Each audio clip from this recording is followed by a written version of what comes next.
Welcome back to another episode of The Face Off with Fleming and Fowler. Don't forget to hit the download button and subscribe to our podcast wherever podcasts are available.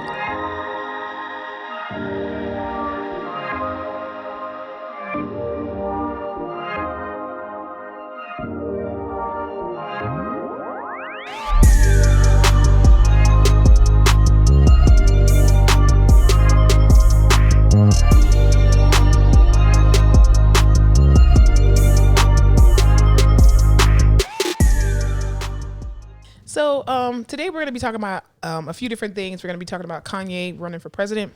We're also going to be talking about Meg Thee Stallion and Tory Lanez and the fact that Tory Lanez allegedly shot Megan Thee Stallion in the foot.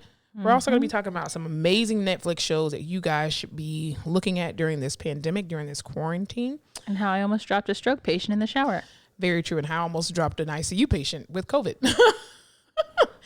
And we're also going to be talking about congressmen who call their colleagues effing bitches.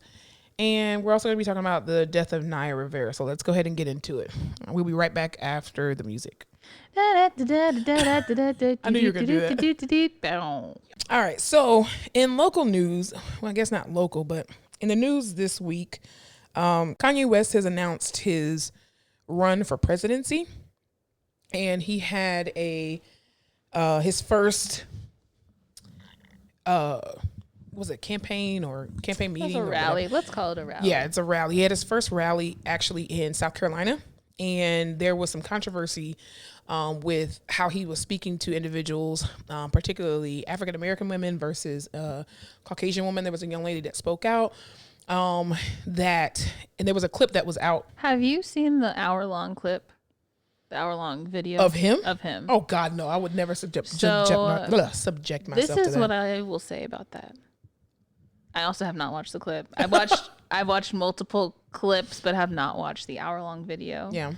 But I was watching another video that was talking not in favor or disfavor of Kanye West, but just saying like after he says all these things, he also says like, you know, how no music execs, no owners of the NBA are black, and how we are all still there is modern slavery, and how we need to own our own things, and how black women in particular from 20 to whatever age are targeted in the media and on Instagram, and that's how we're getting our numbers, and that's how people are selling to them.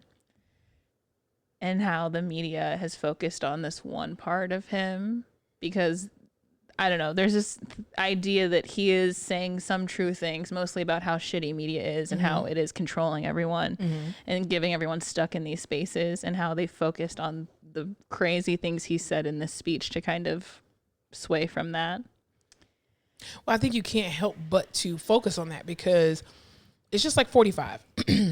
45 is an idiot, and he continues to say these egregious statements, and it's so incredibly ignorant that's the only thing that you can say. Like it's your delivery, and it's not only your delivery, but it's what you're saying that also causes everybody around you to take pause. The fact that Kanye West said that Harriet Tubman did not free the slaves, but that she just helped them to work for other white people. So I don't care if you said, let's give everybody reparations, let's pay off everybody's student loans, I have a cure for cancer. No one can ever hear anything else you said because you literally hit us with an insult of this amazing queen who literally is documented in the history books, and you would say something that crazy as an African American man. Do you think he says it on purpose? I don't think so. I think that I think what the president says is on purpose. Like I think everything he says is calculated. I think he does it all on purpose. But I feel like 45 at least is an enemy to everybody's face. He's not an enemy behind your back. True. And Kanye West, unfortunately, has been an enemy to the African American community I'll say this, I'll choose my words wisely. The things that he continues to say makes himself appear to be an enemy to his own community, which is the African American community. And I think when you continue to say stuff like that, you cannot help but to believe him. Because again, all the other good stuff that you say makes no sense. It doesn't even matter, and it's null and void when you come back with such an egregious insult. And I think that mental health and Kanye's mental health is at risk at this point, and I feel like he really needs professional help. Like I know Dave Chappelle went to him and flew to him to make sure that he was okay. And Dave Chappelle, that was amazing for you to do that, especially as a friend. But your friend, what you should have done is put him on a plane, strapped him in a white coat, and taken him to a facility, because it is very clear that you are off your rocker. And or I won't say off your rocker. That's the wrong thing to say, because I'm not making light of mental health, and I'm not. I will never joke about mental health, because it is something that is very real. But even from a medical standpoint, you are clearly imbalanced, and you need some medication to get right, because you're just not. You're not. And I think it's just, even now, social media is just wild. Like, people have so much say into, like, he has a huge platform. He like does. He says anything and it's everywhere. And a right? huge following too. And then everyone can comment on it, and you can see that, and everyone can engage with it, and that is insane to me, because like what we say, who hears it? You know what I mean? Exactly. And just the people in the room, or whoever talks about it later, cool. He has millions of people who can comment. And like, for someone who doesn't have the best mental health, that's insane. It's dangerous. I would log off social media, but you also can't, because that's your livelihood. Yeah. Everything's on social media, Yeah. branding, marketing, everything. The thing that did it for me with regard to Kanye is that if you had your very first route, first of all, you made a decision to run for president, and your wife said nothing. So when Bill Clinton was running for president, his wife, Hillary Clinton, went out and rallied, hey, vote for my husband. Same thing with the Bushes, Laura Bush. Same thing with President Obama and Michelle. Melania, be best. Gosh, she's an idiot. Anyway. Blink twice if you need help. Seriously, she is definitely in an episode to Get Out. But anyway, but she went out still on the campaign trail. The fact that this man's wife, who has just as big of a platform as he has, the fact that she said nothing about him running for president, that clearly should have let everyone know he is having a chemical imbalance episode. It's probably the first you heard of it. It's the first you've heard of it, and it's like, or okay. He was like, I'm gonna run for president. She was like, okay. She's like, yeah, and then he tweeted it. And that's the thing too, being a celebrity and having a platform, anyone can tweet that, and it's a joke, and it's fine. But when he tweets that, it's a real thing. Yeah. And when he tweets it and has follow up, and then also puts in a plan of action and follows through with it, then everybody else has no choice but to believe that, yes, he is actually very serious. And then you just went on this rampage, just like 45, and just, she met with Meek Mill. Love his cookies. With Meek Mill. And, it wasn't about prison reform. And, I think Lil Wayne should get in the studio, and Lil Jay-Z. What are you talking about? Well, and he's always been someone who, as soon as, much like myself, it's a Gemini thing. I don't expect you to understand. I'm definitely a Taurus. He's always been, as soon as someone or a group of people or the media, whoever tells him not to do something, or he can't do something, or that's stupid or whatever, he's like, I'm full force now, 100%. That's where all my energy is going, just to piss you off because you told me I couldn't. Absolutely. And it's good in a lot of ways. That's why he has his whole freaking career. But also, as soon as we were like, this is crazy, we can't vote for Kanye, he was like, guess who's actually running for president now? Yeah. That's insane. It is. And it's a shame that we're in the middle of a pandemic, and, again, I'm not making light of people with mental health disorders, but you basically have a sideshow at this point with Kanye West. And it's like, instead of people who are, and I'm not saying that people who are around him are not trying to get him help. I'm quite sure they definitely are. But at the same time, it's like, you can only provide help to people who want to be helped. And when he's in the middle of a manic episode, you can't calm people down like that. I mean, we work in healthcare. We work with people who are bipolar, who have bipolar disorder, who are schizophrenic. You placate to a certain point. You really do. You have to play into. I mean, it's just like with people with dementia. When you have a patient who has dementia, they have a tendency they could be in 1975 and you are in 2020. If you try to take them out of 1975, it is going to be a disaster. You say groovy, you get the lava lamp, you are in it. Exactly. And so you have to kind of play into it a little bit, to a degree, to try to bring them back to reality. I mean, one of my uncles, he suffers from, why is my voice going out? Sorry, y'all.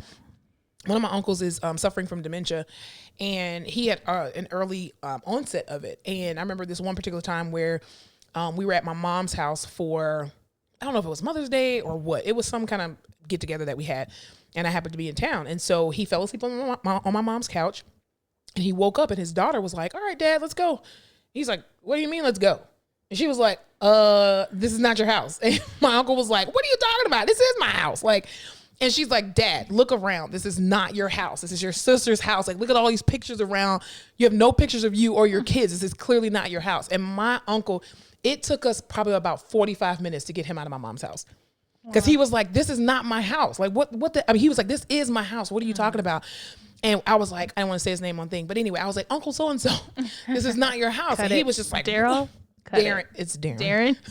How are you Whoever going to you forget are? our engineer's name? Damn, Darren. I'm sorry. That was fucked up. I'm going to start to put like a little statue thing there. Darren. No, yes. it's insane.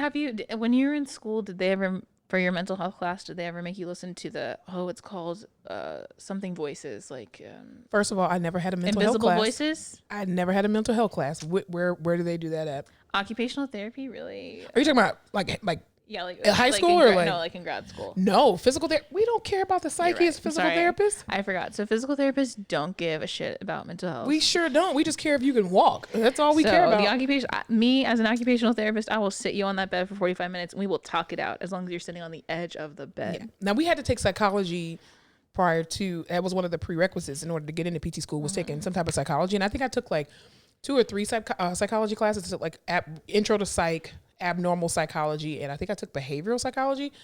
I think that's why I'm a great manipulator. Shouts out to all my psychology teachers. Anyway, but yeah. No, we had a full course, and maybe it wasn't called mental. Now I'm trying to think. It was probably called. No, I think it was Shitty Bridges. It was called Shitty Bridges, but it was when our field work was at an adult daycare Yeah.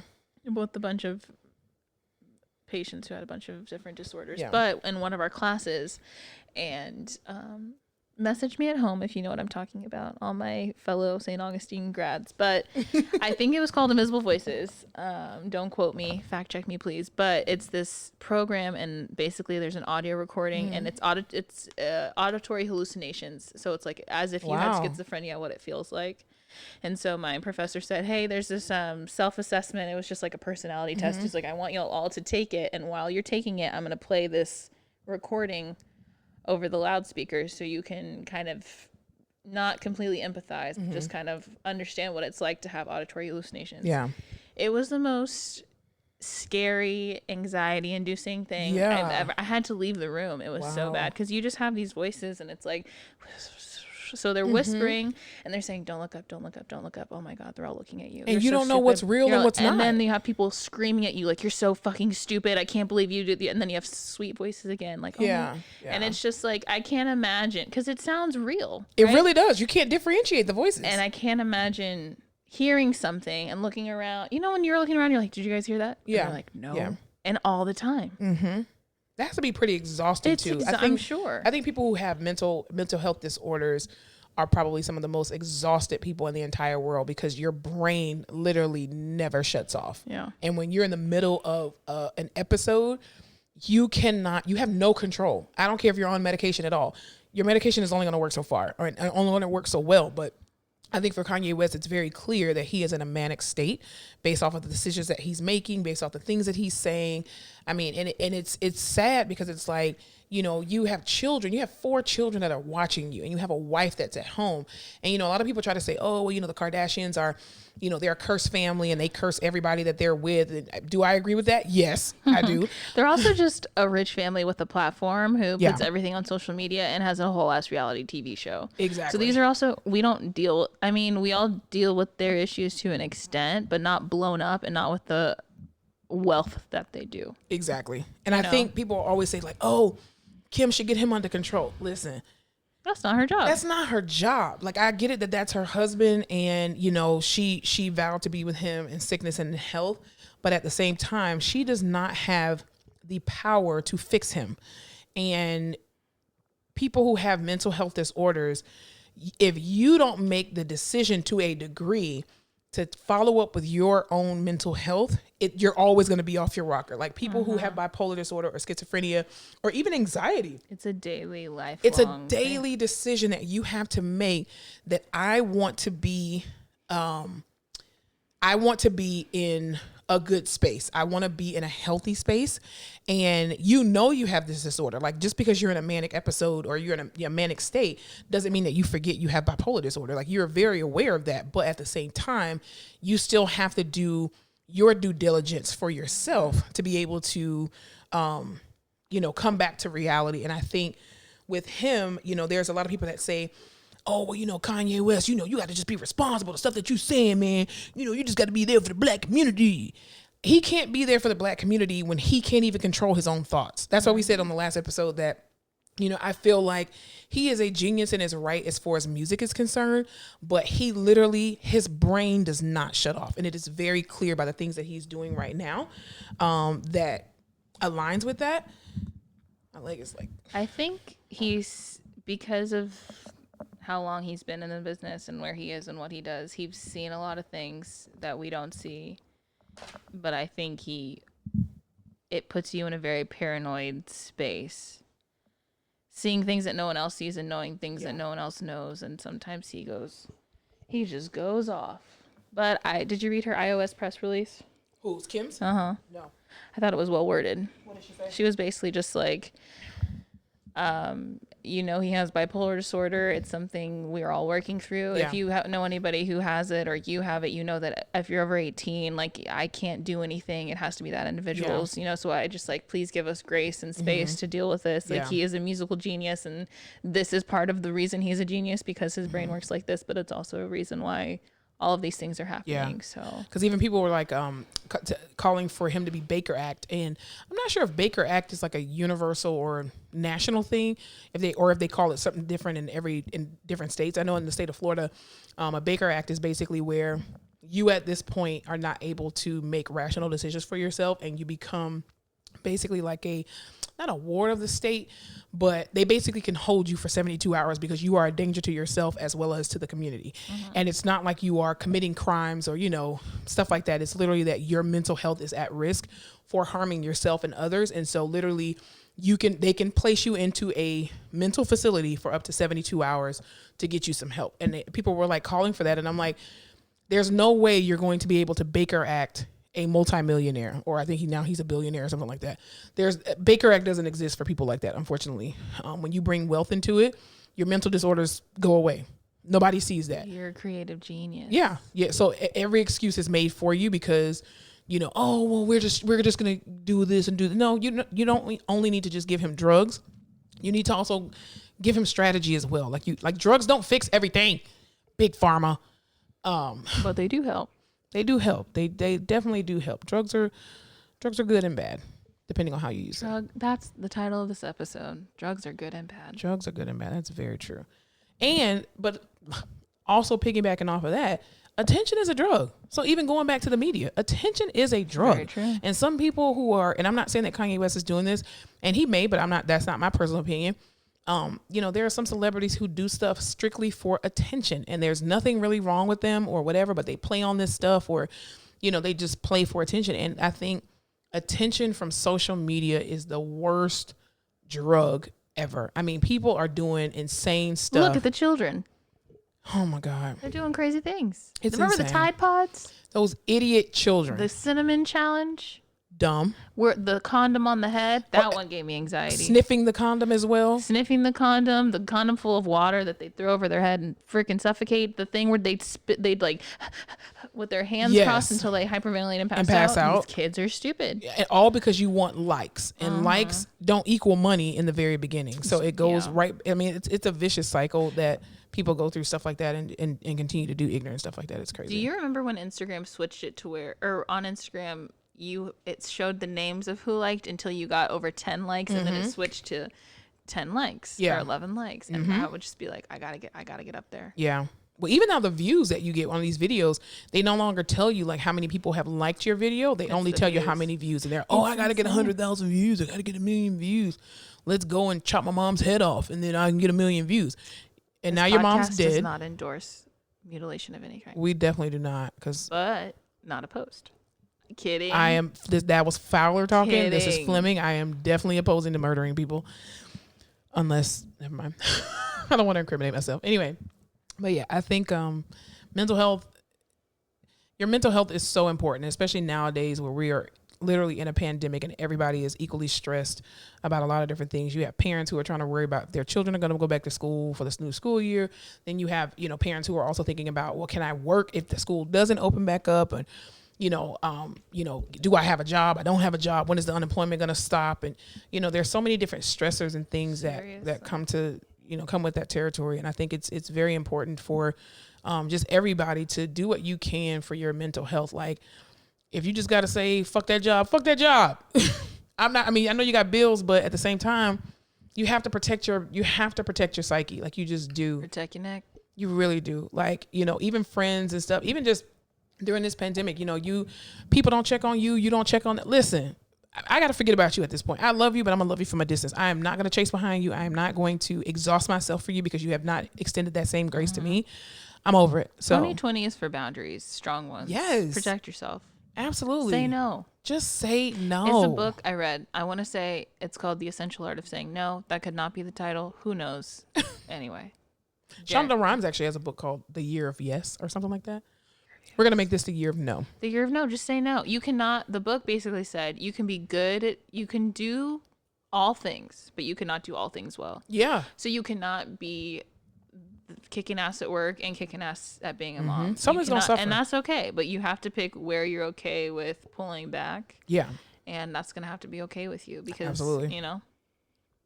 So children are a gift. I'm blessed that I don't have one right now because I couldn't imagine trying to figure out all this shit right now. Seriously, I'd be like, you're just going to go to your grandma's and I'm going to let your grandma teach you because... I'd be like, your grandma was a teacher, so yeah, perfect. Like my aunt's retired, Shout out to Eileen. Today is her birthday. Actually, happy birthday, Auntie Pat! Happy birthday! And literally, she was a public school teacher and high school public school teacher for 33 years, which I still don't understand how she hasn't pulled her hair out and because you can't retire until 30 years. Seriously, and she loves retirement, and I would absolutely send my kids to. You're going to great Auntie Pat's house. My mom literally told me you cannot have kids until I retire because she knew the asses was going to end up at their house. Pretty much, she knew. Yeah, I will just knock on the door and leave the car seat there. She used to tell me, I bet if I could have your babies for you, you would let me. And I was like, hell yes. Like even my mom, she's a very, I call her a millennial grandparent because even though she is a baby boomer, she acts like a millennial grandparent. Really? Especially with my nephew. Yeah. She lets him do whatever he wants to do. She never goes and says, oh, I'll take him for 2 months. I mean, I don't think anybody's grandma's actually saying that. But anyway, my mom's been retired for a while. And when my nephew comes, she's just like, okay, I'm out. I'm going to go run some errands. It's isn't my sister supposed to be the one that's running away from the house to leave you with my nephew? But that is exactly how my mom is. My cousin will come over with her little baby, and she's like, "It's so loud in here now." And I'm like, "Yeah, there's a baby here." She's like, I'm gonna go to my room. I was like, "There's people here. Don't go to your room." She's like, "I just gotta go."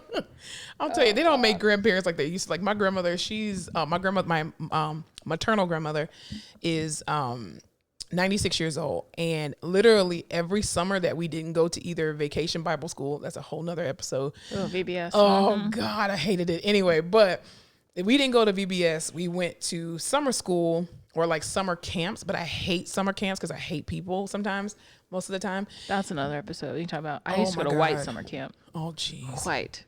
I went to black summer camps. I went to white Christian summer camps. I went to black ones. I don't know what stories will be better. Listen, tune in next week. They're both equally bad. But yeah, we didn't do that. We literally would go to my grandmother's house every single day and do the same thing every single day. My grandmother did not have cable. And she was always cooking some kind of bean soup. I hate bean soup to this day. And then she would make us she never had cool snacks. And I joke with her all the time. I'm like, Grandma, why didn't you just have the cool snacks? She never had two of the same thing. If we had peanut butter and jelly, she would have strawberry or apricot jelly. I'm like, lady, we eat grape jelly in our house. Okay. You make hot dogs. She ain't got no hot dog buns. You know what you're doing? Bread. You're going to get you a piece of not butter, butter bread. You're going to get you a piece of wheat, honey wheat bread. No, that's a no for me, dog. And I'm just like, I don't even want the hot dog no more. Then she'll be like, oh, kids, lunch is ready. Here's some tomato soup and some saltine crackers. Lady, I don't eat soup. So you know what I did? I ate the saltine crackers. That's why I can eat saltine crackers as like a regular just snack all day, just by themselves. Wow, you're resilient. Yeah. You had no choice but to be. See, I would just throw a fit until I got what I wanted, which was McDonald's, which is why I'm pre-diabetic. Thanks, Mom. See, my grandmother was born in 1924. So Great year. if you throw a tantrum, you're going to get a switch on your butt and you're going to go take a nap hungry. See, when you're the little black baby with the little white grandma and That's you true. start throwing a fit in the store and screaming, I want my mom, Yeah. they usually do what you want. Oh, absolutely. It's the 90s, so we're just Absolutely. trying to placate. You got all the black people looking, what's this white lady with this black child? My mom still says, she's like, I don't know why no one asked her anything. You were screaming you wanted your mom. And I was like, because it was the 90s. People didn't ask questions. No one cared. You could beat your kid People were in a still store. getting kidnapped in the 90s. Exactly. And people were being put on milk cartons in the 90s. Like, Yep. I mean, they have Amber Alerts now. Do you know that started because of the milk farmers, like the dairy farmers? There were these kids going missing and no one was doing anything. So they were like, we'll just put it on the milk cartons then. Really? Yeah. That's pretty awesome for the farmers to be able to do that. Isn't that Shouts crazy? out to them for having an amazing Taking big heart things to do into that. their own hands. Yeah, definitely. That's pretty. I didn't know that. Yeah. That's pretty. You learn amazing. something. I'm full of facts. It's because you're a millennial. You read everything. Yeah, it's because I think it's because I'm a Gemini, but yeah. What is so special about Geminis? What isn't special about Geminis? You guys can't make up your minds. Exactly. That's what's not So that's special. why I have to read and listen and watch things all the time because my Listen. ADD is just kicking in. A Taurus, if I tell you the sky's red, you can go out there if you want to. I don't care if you take a picture and it's blue. It's still red to me. Okay? That's what a Taurus will do. No, I'd be like, so why do you think it's red? Because I said Interesting. so. Interesting. So can you explain why? No. So I'm gonna go look that up. What you just said because it That's sounds fine. interesting. I'll read 3 articles, but I'm still gonna read another 3 on why it's blue, and then we'll come back together. And I'm still going to tell you it's red. And that's what I hate. I hate it. That's literally the conversation that will happen between a Gemini and a Taurus. Mm-hmm. So, because I said so.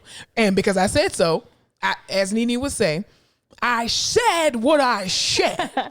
I was just talking to my cousin about that because he was talking about, you know, who Killer Mike is. Absolutely. That's from my generation, Yeah, that's ma'am. from you. So he was showing me this panel. It was like him, T.I., and Candace Owens.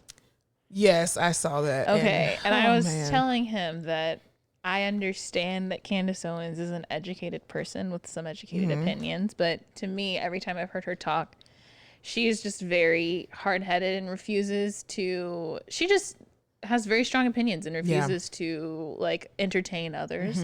And it's like my biggest pet peeve. Mm-hmm. Yeah.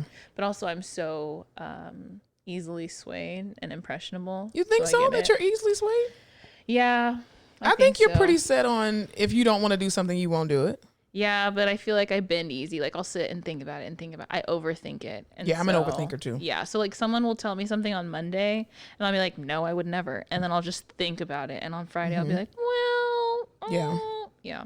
See, I'm that way where I have a lot of anxiety with certain things. You'll never see it, but I'm toying with the idea in my brain back and forth, and I never shut my brain off. I'm eventually going to do what I want to do anyway. What I said in the beginning, like, okay, Monica, we're gonna need you to go and get some bread from the store. I'm not going to the store, and I'll be like, dang. I feel bad that I told them, no, I'm not going to go to the store. Monica, you don't have to go to the store. You're a grown adult. And I will go back and forth. And you know what the end result is going to be? I'm not going to the store, See, I'm the opposite. but I'm still going to think about it. I'm I'll going to end overthink up it. doing what I didn't want to do, and then overextending myself and being exhausted or getting in a wreck on the way to the store. Yeah. You see, I'm very much so. My first answer that I tell you is typically going to be the answer. Like if you say, oh, Monica, do you want to go out? Let's go out, to a party. Oh, yeah, that sounds good. I didn't say yes. I said, that sounds good. So you're going to do it?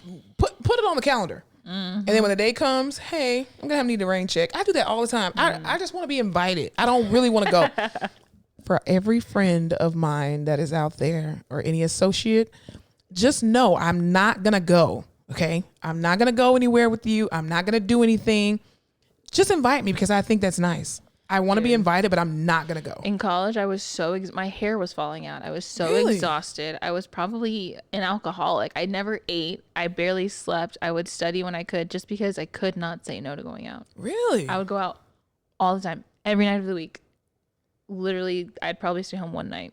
I never went out. And I would never sleep, and it was awful. And I didn't realize how tired I was till I graduated college, and I was just like, "Holy shit!" Is this what a nap is? I was just like, I was so tired, and I Yeah. looked horrible. I Yeah. had like bags down to my lip.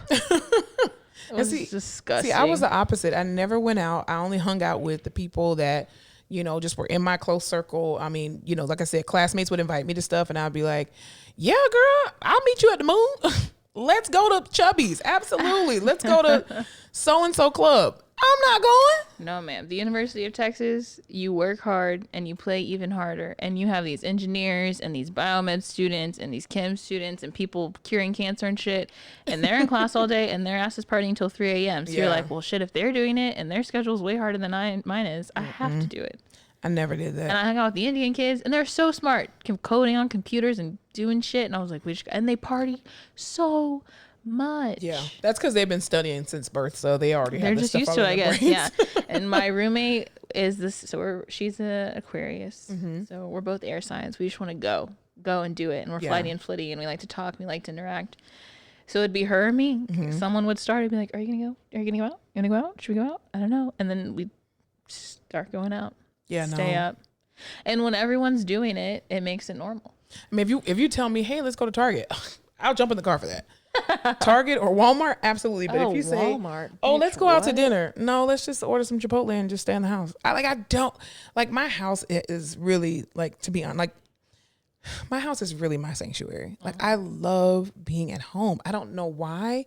It's peaceful here, and not just here. Any apartment that I've ever lived in, even when I had roommates, my room, you know, when I had a studio apartment, when I lived in my apartment, when I first moved to Texas, when I bought my house, it's just always been my sanctuary and like my place of solace. I would rather be here doing nothing and bored out of my mind than be it out in the streets doing anything else. I've always been like that. Even as a kid, I hated going places. I think partially because we were forced to do it and forced to go to church and all that kind of stuff like every day of the week. And it was so annoying. But anyway, that's probably why I go to Bedside Baptist now. Anyway. Okay. Did you see Tina Knowles? Tina Knowles. I guess now she's not Knowles. What is she? Beyonce's mom, Miss Tina? That's what I'm trying to figure. Tina Matthews? No. I don't know her married name. Irrelevant. Yeah. Bianca Larson is the Lawson. Who's the daughter? Lawson. Tina Lawson. Tina Yes. Lawson? That's her name now. We got it. So, did you see what she posted from Will Smith? No. So first, did you watch the Will and Jada Red Table Talk? I didn't want to, and I did. And when they said that we die together, we ride together, bad marriage for life, I was like, who raised y'all animals? That's not even a cute joke. Okay, so did you think she was skirting around all the details? And he kept trying to be, he literally kept trying to be like, so when are you going to tell them what really happened? And she was like, well, blah, blah, blah, blah, blah. Will was mad. He was still mad. He is not over that because she was just like, well, I told you that. I said that I was in an entanglement. And he was like, a relationship. She was like, yeah, that's what I said. He said, that is not what you said. He's like, so you're going to come to the table and tell them? She's like, I just did. He's like, no, the fuck you didn't. No, you didn't tell them. He was like, I'm going to come sit at your little table because I'm your husband and that's what I told you I'd do. But. Well, here's my issue with the whole situation, right? The problem is, and Jada, I hope you hear this podcast one day. You don't have to explain nothing to nobody. Okay? Let's be clear. Period, poo. Period, poo. At the end of the day, people can say whatever they want to. Oh, she took advantage of him, which I do agree, because the boy came for you for help and you gave him vagina. That's not the kind of help he probably needed. But anyway, that's not for me to judge. Who are me to judge? Anyway, but my thing is, you don't owe anybody an explanation. And who is your PR person? Maybe your PR person is not out and about because of COVID. I don't know. But what you should have did in that moment was not said nothing. Because guess what? Some other story was going to happen. Because what happened after that? Tory Lanez shot Megan in the foot, and Kanye went off. You had two other stories in the same week that would have already just, skirted over yours. What's but you understood and got to be explained, honey. Thank you. If you and your husband had no issue with what happened and y'all had already addressed it, I would have just let Lil August just have his little moment. Y'all were like, this is so crazy because this was years ago. Well, then why are you bringing it up? Why are you bringing it up? Why are you even saying anything? We would have just sat there we knew Jay-Z was shitting on Beyonce for years. Thank but you know who never confirmed it? Beyonce. And guess what she did? She put it in the album and it was still alleged because you still don't know, is that really true or were they just doing that for album sales? Both. And they went on the run together and made millions of dollars. That's how you handle your business. She sung songs about his infidelity every night while he had to sit there and listen. Honey, and she made millions off of that. I love it. Oh, I love to see it. Listen, Makes me giddy. He made a whole nother album, came out of retirement and had to address it. He's like, you know what? I think I'm gonna talk about it too. Yeah. And then they made an album together. Together. The money. I cannot. And then people were making all kind of things about, like I said, I don't agree with the fact that this young man, he clearly had issues and he came to you. I don't even think he came to you for help. I really don't. But whatever. The reality is that there is a double standard that does exist with all of that. There is, the fact that if Will would have did the same thing with a younger girl, absolutely everybody would have been calling him, a horrible person, whatever the case may be. But at the end of the day, you two people are in a marriage. Mm-hmm. And what works for you is not going to work for everybody else. There is no need for you to explain why you did what you did. Well, we were separated. We weren't going to look at you any different because you know why? People already thought y'all were swingers anyway. Amen. So did you see he came out with a song called Entanglement? That boy did that for publicity. Uh-huh. Mm-hmm. I love it. Because why would you bring it out now and say, oh yeah, I was in a relationship with Jada Pinkett Smith and Will gave me his blessing. What man in their right mind gonna give you a blessing to bang their wife? And you younger than him at that, which means you probably got more stamina at this point. You ain't got more money. No. But like really? And then you just so happen to get in the studio during our quarantine and make a come on, man. Get out of here. So Miss Tina posted an interview of Will Smith, which I'm assuming, actually, I don't know when it's from. Mm-hmm. This is where Darren yes. would need. I'd say, hey, Darren, can you Darren, I just want you to know who actually knows your name because Alyssa is being very rude to you right now. Darren, I apologize. This is not just you. This is me all the time. Make sure you edit her completely out of the podcast. I don't do names. Names are not for me. I work off vibes and impressions. Anyway, so she reposted an interview of him saying that they had gone to some therapist or something and that they were seeds and the marriage is like soil. Basically, he was just like, she's on her own journey and I'm on my own journey, but we're in this marriage together and we're also building that and growing with that, but it's also to help us grow as people. And I was like, interesting take, Will. That sounds like you didn't get a prenup and y'all stuck. And no one wants to share their wealth. Shout out to a prenup. Holla, we want prenup. We want prenup. Yeah. We want prenup. Come on. I forgot what all these other ones do. Oh, that's just the music part. Oh, that's our intro song. That's a lame intro song. Welcome back to the Face Off with Lemmy and Fowler, everybody. Great to have you. Missed ya. Hope everyone's having a good week. And it's still going. We got a great episode for you coming up. It's still going, too. That was a good one. Yeah. I didn't realize I was going to keep going like that. Edit that in post. Can you still hear if I do that? Yeah. Okay. Just want to make sure. Anyway, yeah. Don't know where I was going with that, but that's what I heard. I thought it was very interesting. Yeah. I just think they shouldn't have addressed it. Like, again, people are there's always going to be something that happens every single day in celebrity world. You don't have to address everything. Everything does not require a response. People would have left it alone. Honey, the table was getting dry. We need something to spice it up. But one thing I will say about this is that anytime you look at celebrities as like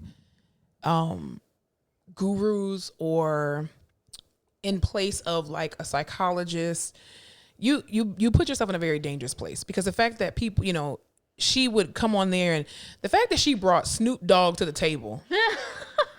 She also brought August Alsina to the table. That was one of her first guests. She really did. And the fact that you brought Snoop Dogg to the table and had the audacity to say, oh, well, you called Gail this and this and that and blah, blah, blah, blah, blah, blah, blah. And then you out here smashing a young boy.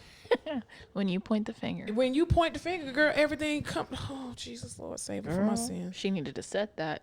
Listen, you should have turned that table black, okay? Because all your sins is on there. Mm-hmm. Judge not, lest ye be judged. Mm-hmm. But was Will having an affair with Margot Robbie? Questions that need answers. Margot Robbie, who's that? Margot Robbie's the cute little white girl from. Have you seen Suicide Squad? No. Oh, is that the girl who She's Puddin'. She's the star of the show, the blonde girl, right? Oh yeah. Why can't I think of her? Oh, people are screaming at me right now who are listening to this. Her name is Harley Quinn. Oh, Harley Quinn. Really? That's okay. Yeah. So when all this came out, and remember when Jada was like, "Oh, you got me back." Oh, and everyone was like, okay. So everyone has all these pictures of during that time they were filming Suicide Squad. There's pictures of him and Margot Robbie. So everyone's like, is it them? I would love that. I'm quite sure Will has cheated on Jada, and I'm quite sure Jada has It's cheated Will on Will. Smith. But my thing is, even with that, why address it? No one needs to know what happens in your marriage because it is your marriage. You have people who are, in polygamy families. You got people out here. Listen, do what you do as long as it don't affect What's other people. understood ain't got to be explained. Thank you. Side chick 101. Thank you. You just gotta let him know. But I still think they don't got no prenup, and he's like, I'm not about to share this. You don't think Fresh Prince made her sign a prenup? No, because when he met her, remember the first marriage, and then he would just gotten a divorce. Or Exactly. he met her while he was still married. because remember he went broke in the very beginning. So he of his probably career. was just like, I just want to be with you. I just went through all this shit. They probably don't have a prenup. Probably not. Yikers. I doubt it. He's like, you ain't getting these and millions. now he's we got gonna that share 'em. bad boy money Thank you. Like, and he done. and the YouTube money. He's doing amazing. Will Smith. Fresh already Prince is done on HBO Max. Residual money. residual income, and you made the theme song. You and Jazzy Jeff. Come on, man. He Yeah, ain't trying to give I've up been that watching Fresh Prince on HBO Max. It's so good. Okay, did you not watch Fresh Prince as a kid? I did, but you know how you always watch reruns, but like I've never watched it through. Oh, So I'm watching it through. So now you have a better appreciation for it because you're like, oh wow, these are the things they were dealing with. yeah. Mhm. Interesting. Yeah. So good. Cool bean. All right, so the next subject on the docket, as T.S. Madison would say, next case. Actually, Kaya would say next case, but you can't say T.S. Madison and Kaya together because they're no longer. Darren, a cut team. all of that, please. Yeah, because listen, I love T.S. Madison, and I ain't got time for Kaya to come to me, like, because she reads to the gods, but T.S. Madison does as well. Anywho, so next on the agenda is we're talking about Megan Thee Stallion and Tory Lanez. For those of you that don't know who Megan Thee Stallion is, she's a phenomenal She's a hot rapper. girl. She does hot shit. Anyone? Okay. No. It's the, There's the one. Oh, crickets. Yeah. God damn. Everyone knows it's that one. We're trying to get our soundboard together here, but I'm we're a going to hot get it in. girl. I Darren, do hot just edit shit. that in post. Dude, Megan Thee Stallion needs to be protected at all costs. I'm obsessed. She does. I love and her knees. And her. And do her you think her knees. knees are insured? Yes or no? Heck yeah. She better insure them knees. She won't be working on that foot for a while. She won't be. Because If you had to rehab that foot, what would you say? Like 8 weeks? I'd say 8 weeks. I would say like 8 to 12 weeks because she 8 to 12 wears weeks. heels and stuff. So I'm I a would hot definitely say girl. How do you, she gonna be and wearing because- flats all but the thing summer is, 2020. She plantar flexes a lot when she's twerking, so she's never on her heels. So depending on where he shot her, I know this again for people who don't understand the rehab effects of it. When you shoot those muscles, you cannot plantar flex and come up on your toes. He busted a cap in the top of her Yeah. foot, ladies and gentlemen. That's Allegedly. allegedly, Tory Lanez, who is an R&B singer, shot Megan Thee Stallion, who is a phenomenal rapper, shot her in the foot. And allegedly, the story is that they were in the car. She wanted to leave. He shot her, allegedly, and his alleged story is that the gun went off. Here's my first question: why do you have a gun in the car with Megan Thee Stallion? It ain't need no gun with Megan. Because if you needed security, First security of all, should have the gun. did and you not not see her Instagram live about how she beat her boyfriend up? First of all, she's from Houston. Let's Yeah. be very clear. She could protect herself. She really can. And No guns around the queen. what I think is Unless it's her hot ass security, he can have guns. oh no, her security is fine as Justin, heck. Ooh, Dustin, I don't Jesus. know. Hit his Instagram up. Everyone, Ooh. go take a look right now. Saving more than life. But yes. So yeah, he basically shot her in the foot, allegedly shot her in the foot.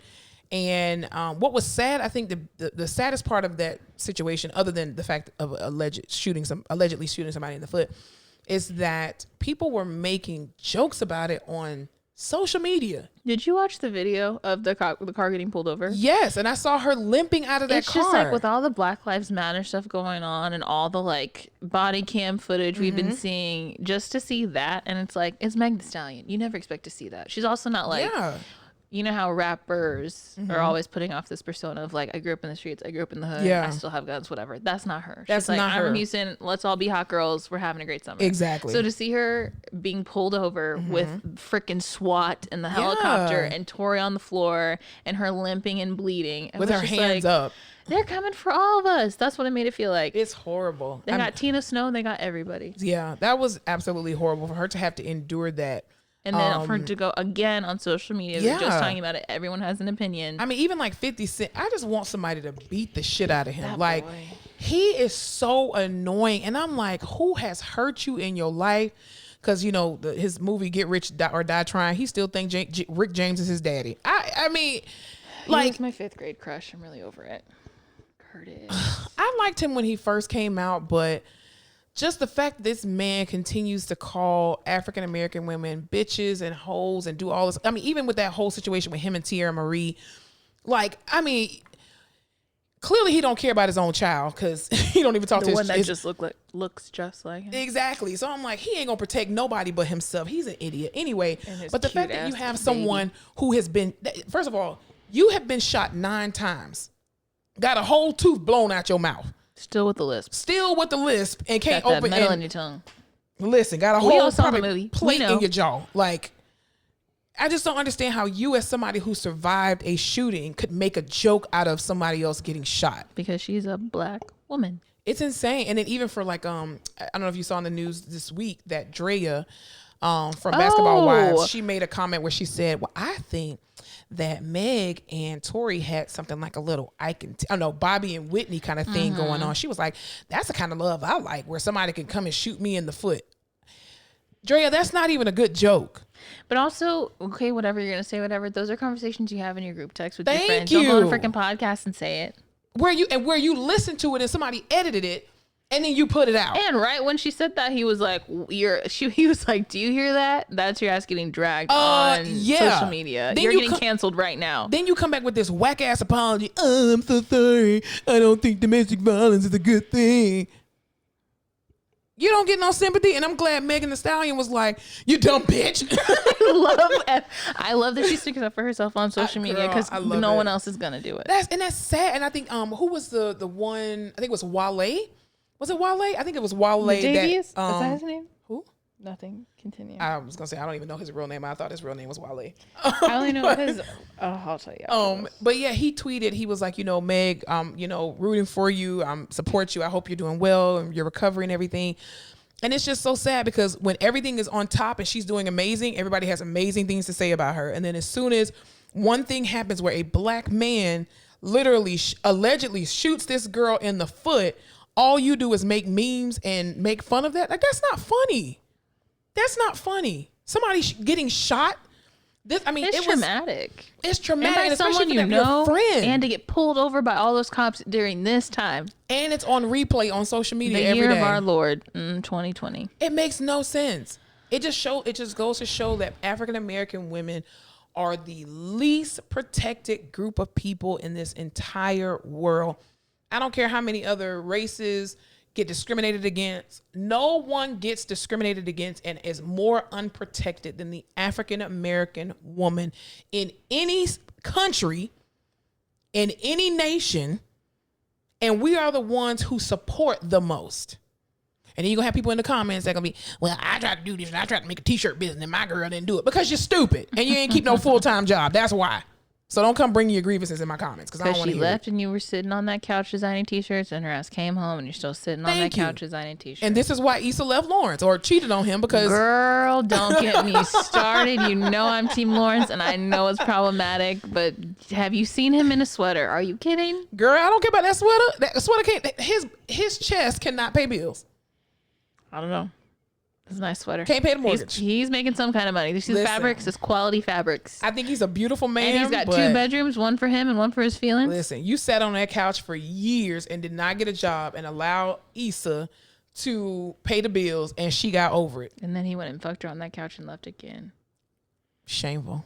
That's all right. She got hers. Lawrence Hive over here, staying strong, ready for season 5. I stand with my man. Oh gosh, but I just think it's sad. It's sad that again, African American women, we take the brunt of everything and we protect and we try our best to advocate so much. And then it's just like even like in the early 90s when the era of like NWA and how people were just like, oh, they need to censorship was in effect and they were buying like NWA CDs and Dr. Dre and all that kind of stuff, and they were just like, oh, you're calling women bitches and oh, blah blah blah blah, and how that's even more glorified even now. Now I'm not gonna sit here and be a hypocrite and say that I don't listen to Too Short, because I do. His favorite word is bitch, but at the same time, you ain't talking to me.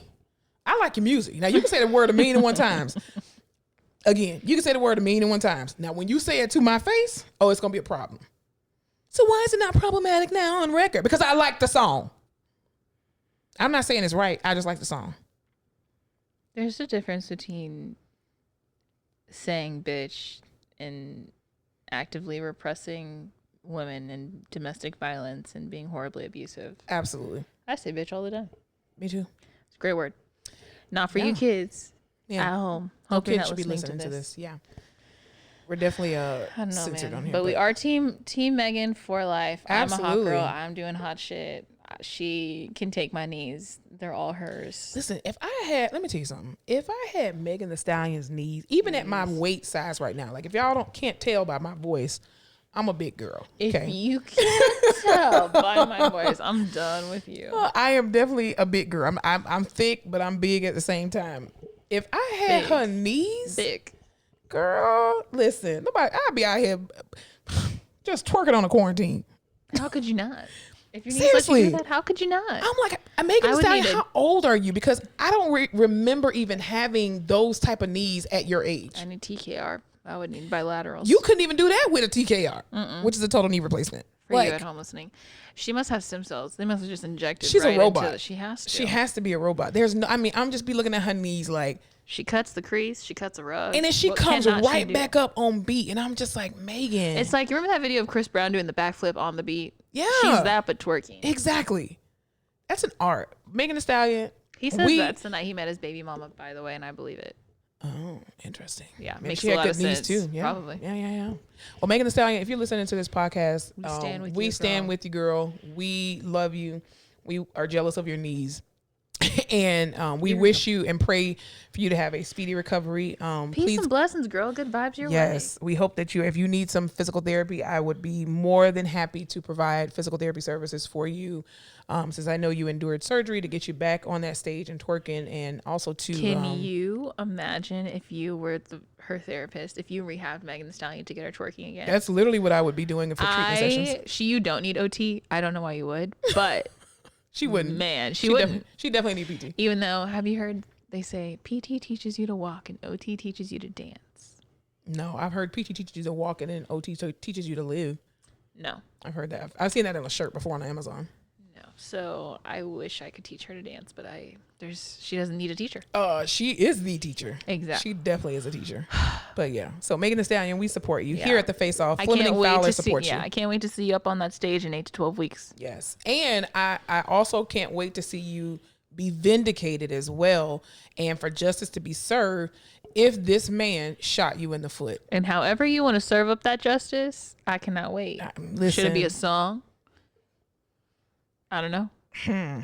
Reality it's TV. gonna be a good one. An Instagram Live, perhaps, in 10 years. A surviving Tory Lanez. Surviving Nori Lanes. I live and die. I live and die. It's a shame. It's a shame that even the gun went off. Why you got a gun? Anyway, next subject.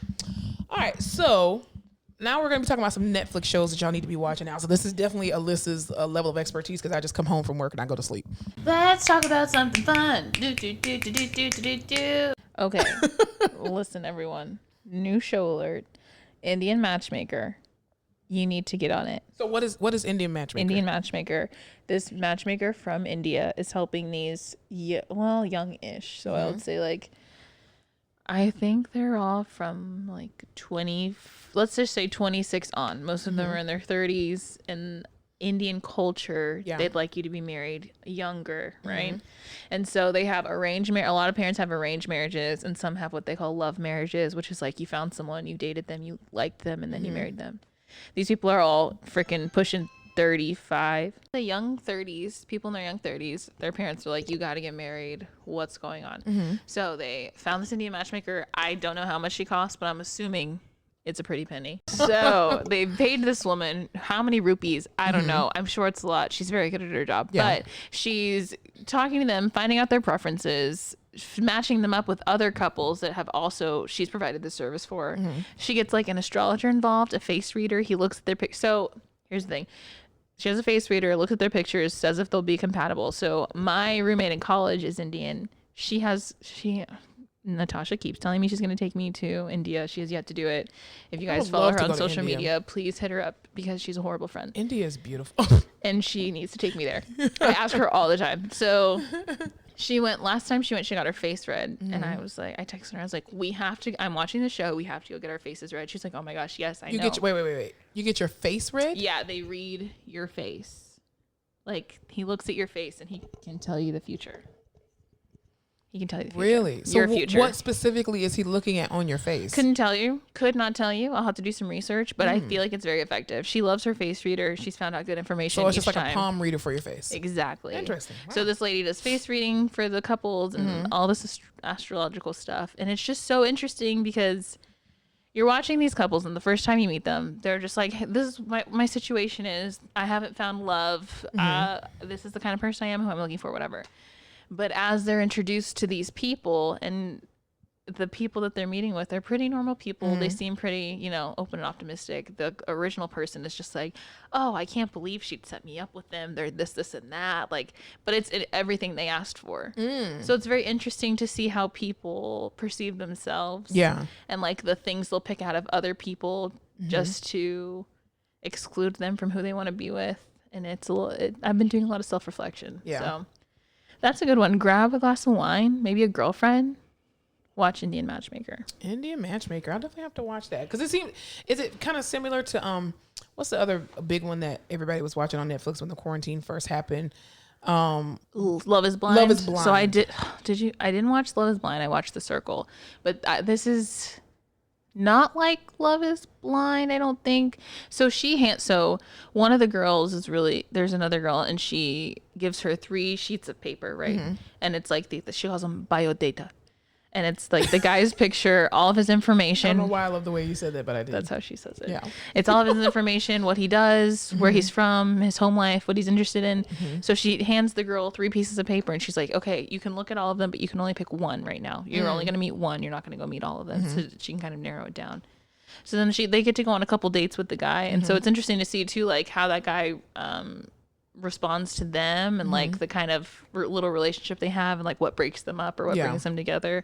And so for the girl that was really picky, she didn't even give her a choice. She was just like, this is just the one you're going to see right now because I already know that you're going to get too wrapped up.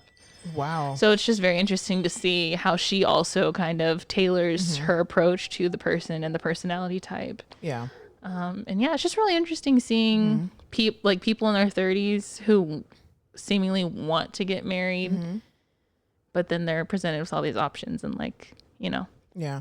I think too, some people that when you get into a relationship or you get into situations like that, you have this idea in your brain of who you want. And even if they come in with all the stuff that you want, if they don't come in the package or the wrapper that you want, you can't see that, no, this is actually what you requested. Like you said you wanted a man for this, that. You wanted a woman for this, that. Well, yeah, but I thought they were going to look like this. Well, no, they may not. Yeah. So would you rather have someone who just looks like what you want and none of the qualities, or would you want all of the qualities and maybe not what you thought they would look like? Yeah. So that's what's interesting about this. Cause it's like, I don't know. It's just I feel like it's a different take and you finally get to see someone being like, hey, I've searched through all these people for you. This is exactly what you want. And I think you'll be a great match. Now it's up to you. Yeah, definitely. And whether people follow it through or they let something like, you know how some people say one comment and people are just turned off immediately, like what that one comment can be for this group of people. I don't know. It's interesting. That's cool. So what other shows are you listening to or Okay, watching? for all my youngos out there, The Kissing Booth 2 just came out. I'm very excited. Did you watch Euphoria? I don't even know what that is. Okay. I know it's a place of amazingness. She's killing me. She's killing me.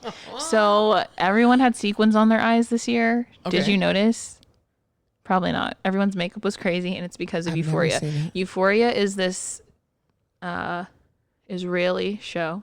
Drake produced it, was a co-producer on it. It's on HBO. Zendaya starred in it. It's about this girl in high school in California. It's fun to watch because I think it does a pretty fair job at depicting teenagers now, especially in a big city, or a big state like California. So Zendaya is in high school. She is dealing with addiction, drug addiction. So she's back and forth out of rehab. She's had like a death in her family, all this crazy stuff going on. So it's about her being in high school, and all her little like the high school things that happen. But it's just cool because it's the frame of now. So like sexting and Snapchat and Instagram and kids doing whatever they want and crazy makeup and all of that kind of stuff. So one of the main characters in Euphoria is this freaking tall, hot ass Australian guy who's aggro as shit. He has all these weird issues and he's like in a horribly toxic relationship with this hot, cute little Hispanic girl.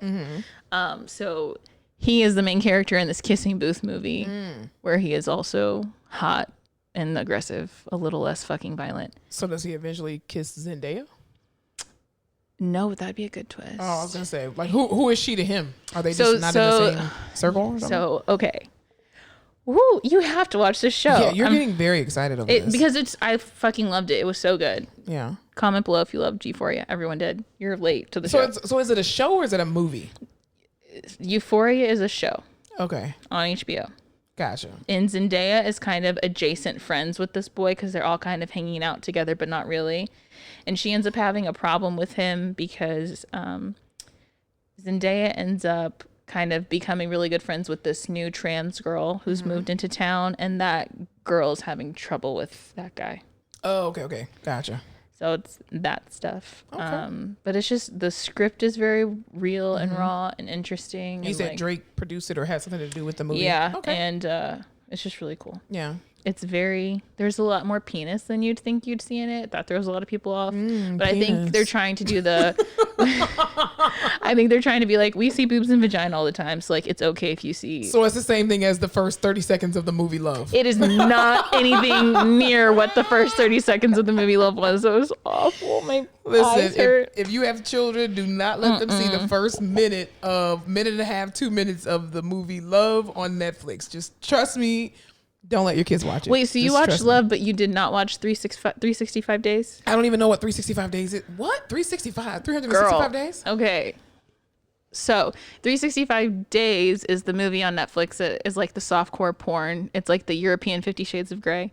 I've never even watched 50 Shades of Grey. Oh my God. People were going crazy over the books, and I was like, I don't want to read, because I think by the time they came out, I don't want to read. I think the time of the 50 Shades of Grey came out, I was in PT school. So I was reading ad nauseum, and I didn't want to read a single thing, not even you won the lottery. I don't want to read that. I didn't want to read anything at all. And so I was just like, yeah, it's about a bunch of sex. Okay, cool beans. They're going to make a movie out of it eventually, which they did. They did. So, yeah. Me and my roommate watch one of the 50 Shades, because there's three movies. Yeah. We watch one of those movies probably like every week and a half, 2 weeks. We love them. Really? They're just it's like... So you're just watching it for the porn? No. Okay. It's like Twilight. You know when you watch Twilight, it's so bad, but it's just one of those movies you watch. I don't know. To all the fans of Twilight, you're going to get canceled. Yeah, sorry. No, Twilight. I've never even watched Twilight, so you're fine. God, she's killing me. So I am definitely a Xennial, and yeah, you know. I read all the Twilight books. I've watched all the movies. Yeah. Twilight, New Moon especially. Shout out to my New Mooners. If it's on E, it's always on E. I have to watch it. It's just it's awful. It's not a good movie. Yeah. It has not aged well, but I have to watch it. 50 Shades of Grey, same way. The soundtrack is bomb. All the movie soundtracks for 50 Shades are so good. Well, that's cool. Valentine's Day, I usually have my girlfriends over and we watch all the 50 Shades. You can come. It's going to be great. Okay. But I'm going to be with my husband on Valentine's Day. I'm speaking it into existence. That's great. I love a manifestation. Absolutely. Anyway, 365 Days is about this hot Italian man who has a near-death experience. His dad he's like in the mob or something. Mm-hmm. The dad gets shot. He's near the dad, so it kind of like shoots them both. When he gets shot, he sees this vision of this girl, so he becomes obsessed with her. Mm-hmm. And he's looking for her. He can never find her. Well, he randomly sees her. Mm-hmm. And so he kidnaps her, and he's like, you have 365 days to fall in love with me. If you don't, I'll let you go. And she's like, this is insane. Well, of course, he's hot and rich and super like, the whole movie is basically just softcore porn rape fantasy. But so there's not a great plot, but everyone was watching it because he's so hot. Listen, if a rich man wants to kidnap me, that's what I'm not trying to go Dre it right now. But yeah, no, definitely not. But why is that a bad thing? That That's not kidnapping. That's you making me have a better life. That's called fruition. Right. That's called success. But if you just are bored and want to spice things up, it's just a fun watch. That's a good 365 days. A lot of people were talking about it. It was like one of the most top streamed Netflix movies in the last month. Really? Yeah. And so people were watching that and they were like, if you like that, watch the first 5 minutes of Love. Because in this movie, there's this one like sex scene. Because it's a Polish movie, I want to say. It's European.